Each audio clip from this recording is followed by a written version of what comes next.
Medina থেকে 12 জন মানুষ মক্কা আসলেন আমার নবীর একটা নজর দেখার জন্য। কারণ যারা মক্কা থেকে মদিনায় গিয়েছে তারা যা বললেন যে মক্কায় এমন একজন নবী আছে যার চেহারার দিকে তাকাইলে নজর ঘোরানো যায় না। আল্লাহু আকবার। এটা শুনবে তারা নবীরে দেখার জন্য 12 জন মানুষ আসলেন। কতজন? যারা বলেন কতজন?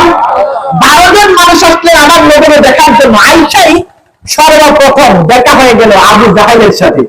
কার সাথে? আচ্ছা, আবু জাহেল নবীর বন্ধু না শত্রু? বলে বলেন। আয়েশা আবু জাহেলকে জিজ্ঞাসা করলো, আবু জাহেল তুমি কি মুহাম্মদকে দেখেছ? আমরা এসেছি মদিনা থেকে একটু মুহাম্মদকে দেখার জন্য, তাকে একটা নজর দেখার জন্য মদিনা থেকে এসেছি।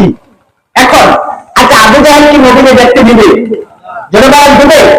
আবু জাহেল বললো মুহাম্মদ তো একটা পাগল, তার কাছে যাওয়ার দরকার।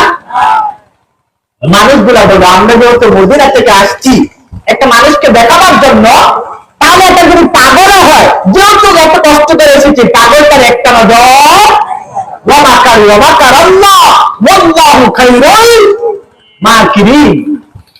তাদের খেলা যে জায়গায় শেষ সে জায়গায় আমার আল্লাহর খেলা।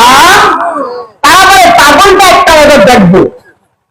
যে মাত্র পাগল গুলা দেখার জন্য মানুষগুলা যখন গেলেন আমার নবী, তখন আল্লাহর ঘর কাবার সামনে দাঁড়ায়া দাঁড়ায়া নবী সেদিন কোরআন তেলাওয়াত করতে শুরু করলেন।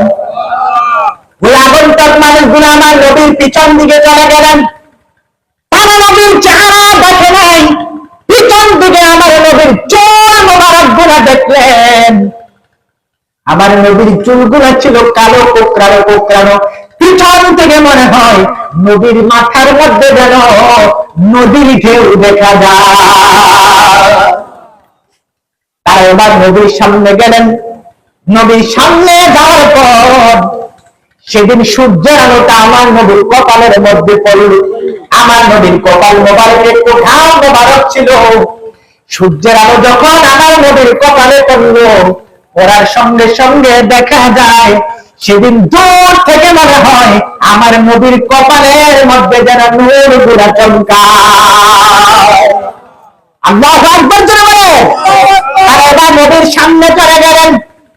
যাওয়ার পরে নবীর চেহারা মোবারক দেখলেন।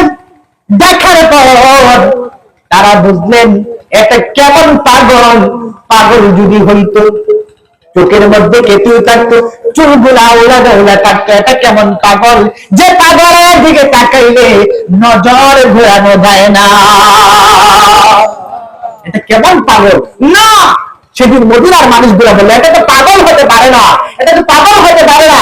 এবার রহমতের নবীকে বললেন, ও নবী আপনি নাকি পাগল? কে বলেছে? আবু জাহেল। আবু জাহেল যদি বলে আমি সেই পাগল, মানুষগুলো বলে নবী আপনি আসলে পাগল হতে পারেন না।